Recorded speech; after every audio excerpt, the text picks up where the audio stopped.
zanim cokolwiek zaczniemy w gicie. Jak wpiszecie sobie git help, to dostajecie fajną taką pomoc, co tutaj z tym gitem można robić i jakie są jego komendy. I do tworzenia nowego repozytorium w danym katalogu jest komenda git init.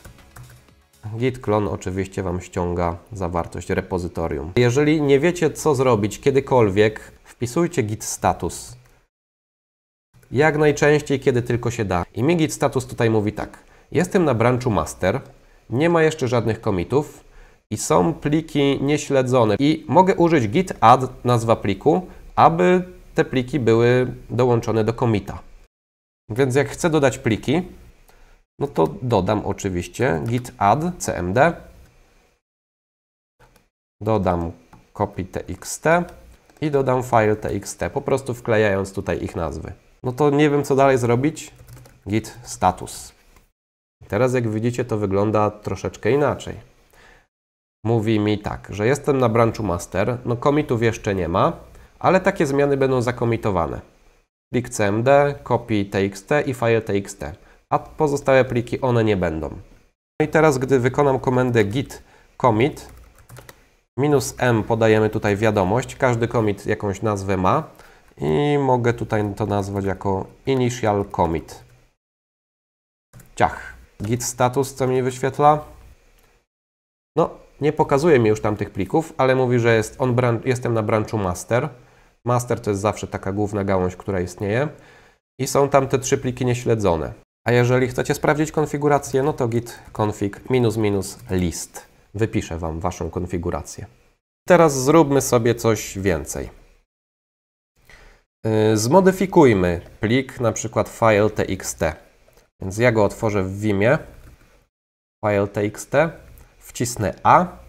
No i dopiszę gdzieś treść dowolną. Teraz chcę dodać te zmiany. No, git status mi coś więcej tutaj powinien powiedzieć. I on faktycznie teraz mówi, że jestem na branchu master, ale te zmiany nie wejdą do commita, ale został zmodyfikowany plik file txt. Piszemy git add file txt. Git status wyświetla nam go teraz na zielono, czyli te zmiany wejdą. Git diff.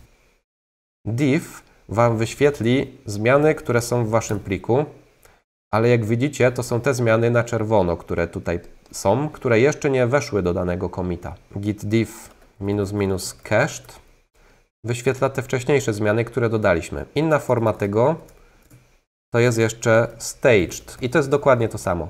Cached albo staged. Teraz jak wykonam commit, to wejdą tylko te zmiany, które wcześniej zmodyfikowałem.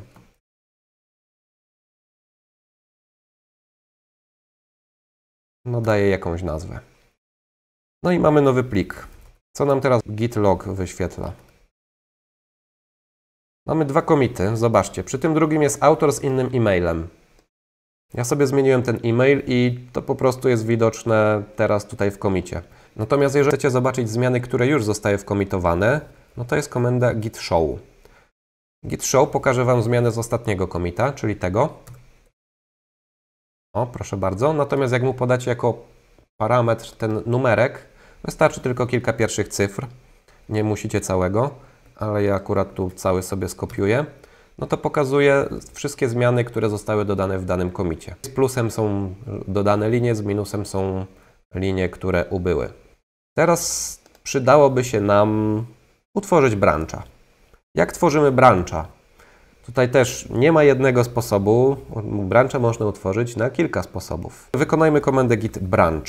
Samo git branch mówi mi, jakie są obecnie branche. I mówi mi, że jest tylko master. Jak chcę utworzyć nowy branch, no to mogę oczywiście komendą git branch i teraz nazwę go na przykład second, że mamy jakiś drugi branch. Co to mi zrobiło? Wpiszę git branch i widzę, że mam teraz 2 branche, master i second. Ten, który jest na zielony i z gwiazdką, to jest branch aktywny, ten, na którym jestem. Mogę się przełączać pomiędzy nimi za pomocą komendy git checkout i nazwa brancha, czyli teraz jak się przełączę na second, przy okazji mi mówi, że switched to branch second, ale komenda git branch też mi to pokaże. Jestem na branchu second. Git status też Wam pokaże, na jakim branchu jesteście. on branch second. Git checkout -b i nazwijmy third, trzeci branch. Różnica jest taka, że to od razu Was przełącza. Zresztą widzicie tutaj switched to a new branch third, czyli jak sobie teraz git branch wykonam, to mi powie, że jestem na tym nowym branchu. Czyli checkout -b to jest stworzenie brancha i przełączenie się na niego. I co mi mówi git log? Zobaczcie. Mamy nowy branch C6C, commit message i tutaj jest head i master, ale third i second są tam z tyłu. Przełączymy się na branch second.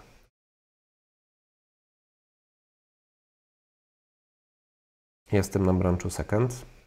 To ja na przykład zmodyfikuję sobie plik cmd, git status,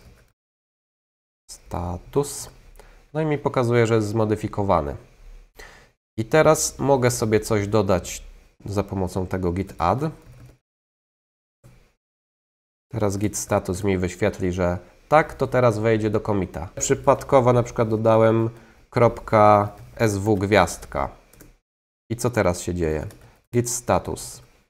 O, te 3 pliki mi tutaj weszły, a ja ich tutaj nie chcę. Git reset i nazwa pliku. Można podawać oczywiście te wzorce, czyli swn jeden plik albo sw gwiazdka, żeby wszystkie. Ja na razie dam jeden plik. Jeszcze head mi zabrakło. Head to jest, że cofnij względem tego, co jest aktualnie obecnie w najnowszym commicie. Czyli jeżeli tam nie ma tego pliku, to go nie będzie. I po takim jednym pliku mi to mówi, że nie jest dodany, więc git reset head Wam cofa te pliki z add, jeżeli coś przypadkowo dodaliście poprzez komendę git add. Natomiast zrobię jeszcze jedną modyfikację, zanim popełnię commita. Status mi teraz mówi, że jest zmodyfikowane copy, ale to nie wejdzie mi do commita jeszcze. Co więcej, tutaj status mi mówi jeszcze coś takiego. Użyj git checkout --, nazwa pliku, aby odwołać zmiany w tym pliku, aby zabortować, cancel zrobić. Nie chcę tych zmian, które zostały wprowadzone. Znowu się pojawia git checkout, który służy do przełączania branchy, ale tym razem on tutaj ma jeszcze 2 minusy. Git checkout --, pamiętajcie, te 2 minusy zmieniają zupełnie znaczenie komendy. Copy txt. I teraz piszę, że to nie jest zmodyfikowane, a jak sobie w Vimie otworzy ten plik, copy, albo wyświetlę po prostu catem copy txt, no to jest on niezmodyfikowany. Więc w taki sposób sobie możecie cofać zmiany. Zróbmy tak. Ja tutaj mam zmiany w statusie, skomituję je. Git commit -m i tutaj co mam?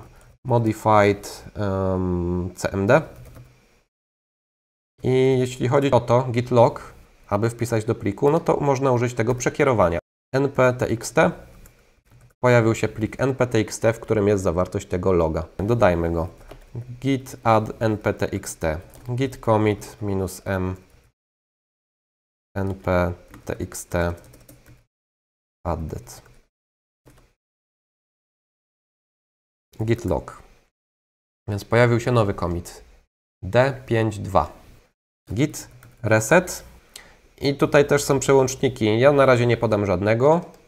I to coś, jak wkleimy sobie,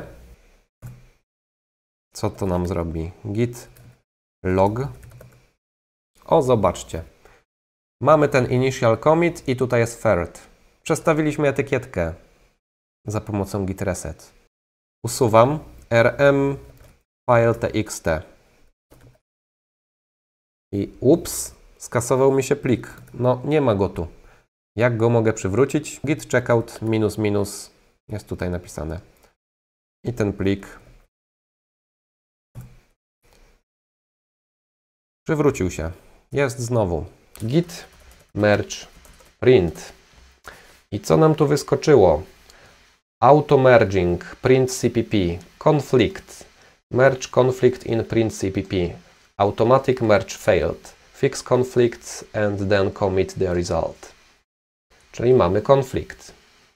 I faktycznie konflikt występuje wtedy, jeżeli w obu wersjach, w obu branchach zmodyfikowaliśmy te same linie w pliku, albo się stało coś takiego, że plik został usunięty na jednym branchu, a na drugim zmodyfikowany. Git sam tego automatycznie nie zrobi i musimy mu pomóc. Sami musimy ten konflikt rozwiązać. Jeżeli nie wiecie, co wpisać, co zrobić dalej w gicie, zawsze git status.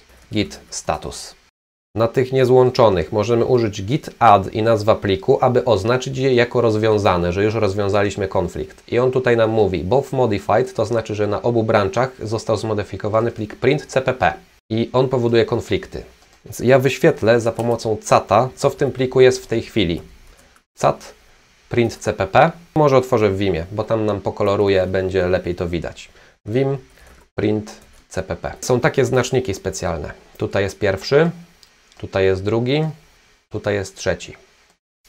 I to są różne wersje, które były na tych branchach, jak widzicie. Pomiędzy znacznikiem head a równa się, to jest to, co było na naszym obecnym branchu. Tutaj była na masterze ta wersja. A ta druga pochodzi z brancha tutaj o tej nazwie print. Czyli odtąd dotąd jest wersja z brancha print. Użyję dd, żeby wywalić te znaczniki. No i mam taką decyzję. Mogę użyć albo wersji tej, Hello Coders School, albo użyć wersji Hello Ziomuś, albo użyć wersji, że są oba i jeżeli zostają oba, to jeszcze pytanie w jakiej kolejności, który ma się wyświetlić pierwszy, a który drugi. I zamieniłem kolejność. I sobie stwierdzam, że chcę, aby to było w taki sposób rozwiązane. Dwukropek X tutaj i tutaj zapisuję, że jest to rozwiązane.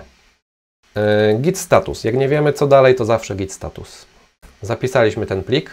On nam tutaj mówi git add, nazwa pliku, aby oznaczyć jako rozwiązane. Git add print cpp. I on jest teraz oznaczony jako rozwiązany. Nie ma w nim konfliktu. Gdybyśmy mieli więcej konfliktów, to oczywiście git status by wyświetlił więcej plików. Albo też w jednym pliku może być konflikt w kilku miejscach. Git commit. I otworzył mi Vima i chcę nowego commita wprowadzić. Merge branch print. Przy okazji on sobie tu w komentarzach zaznacza, że były konflikty w takim pliku, co było w statusie, więc ja to po prostu zapisuję. Niech to się nazywa merge branch print.